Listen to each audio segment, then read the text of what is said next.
Salut à tous, j'espère que vous allez bien. Aujourd'hui on se retrouve pour un tout nouveau tour de cartes. Alors le tour que j'ai décidé de vous présenter aujourd'hui est tiré d'un livre que vous connaissez puisque j'en ai déjà parlé sur la chaîne.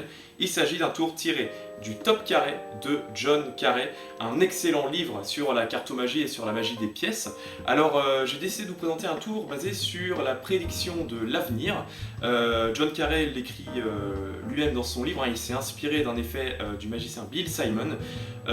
Et étant donné que cet effet m'avait vraiment plu quand j'ai découvert le livre, c'est un des premiers effets que j'ai découvert, et ben j'ai décidé de vous le présenter aujourd'hui parce que je le trouve vraiment très efficace. Bon, si jamais le tour vous plaît, n'oubliez pas, vous pouvez liker, commenter, partager, mais surtout vous abonner pour ne rater aucune autre vidéo. Et sur ce, je vous souhaite un très bon visionnage.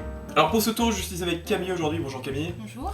Alors Camille, j'ai avec moi un jeu de cartes, d'accord. Ok. Hop, je vais mettre les tuiles de côté.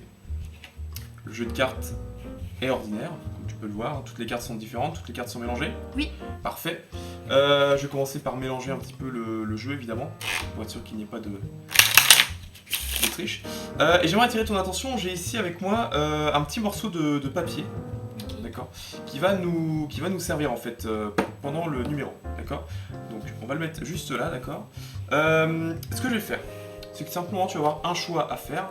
Je vais faire effeuiller les cartes, comme ceci, et quand tu le souhaites, vraiment quand tu souhaites, tu vas me dire stop, d'accord. Vas-y. Stop. Ici. Oui. Très bien. Alors on va placer, regarde, juste là, le morceau de papier, d'accord, à l'endroit où tu m'as dit stop, d'accord.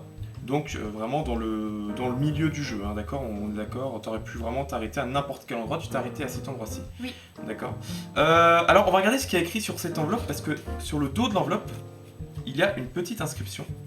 Comme tu peux le voir, qu'est-ce qu'il y a écrit ? Avenir. Avenir. Voilà, donc je vous montre que voilà, sur le dos de l'enveloppe, il y a marqué Avenir, d'accord. Alors, comme je t'ai dit, donc tu t'es arrêté où tu le souhaitais, donc on va regarder les deux cartes sur lesquelles tu t'es arrêté, d'accord. À savoir la carte inférieure, tu t'es arrêté sur le 8 de pique, d'accord.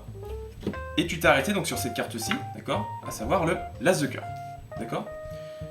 Ok. 8 de pique, as de cœur. Donc la carte qui était en dessous, donc le 8 de pique et l'as de cœur qui était au-dessus. On va essayer de combiner un petit peu le passé et le présent, d'accord, pour déterminer l'avenir, d'accord. Le passé et le présent, on va s'intéresser à la valeur du 8 de pique et à la couleur de l'as de cœur, à savoir un 8 et un cœur. Et quand on additionne le 8 et le cœur, on obtient Le 8 de cœur. le 8 de cœur, d'accord. Alors, je te rappelle que tu t'es arrêté n'importe où, d'accord. Tu aurais pu t'arrêter à n'importe quel endroit dans le jeu. Oui. Et pourtant, tu t'es arrêté à un endroit, entre l'as de cœur et le 8 de pique. Et comme j'ai dit, on va combiner donc les deux, ce qui nous donne, comme tu l'as dit, le 8 de cœur. Et ce qui est assez étonnant, c'est que si on regarde, dans le papier, il y avait une carte, une seule. Et cette carte, comme par magie, se trouve être le 8 de cœur, alors que tu aurais pu t'arrêter à n'importe quel endroit. Et forcément, ça n'aurait pas été l'as de cœur et le 8 de pique. Donc j'espère que ce petit tour vous a plu, si c'est le cas, n'hésitez pas à me dire ce que vous en avez pensé dans les commentaires, et je vous dis à très vite pour une prochaine vidéo.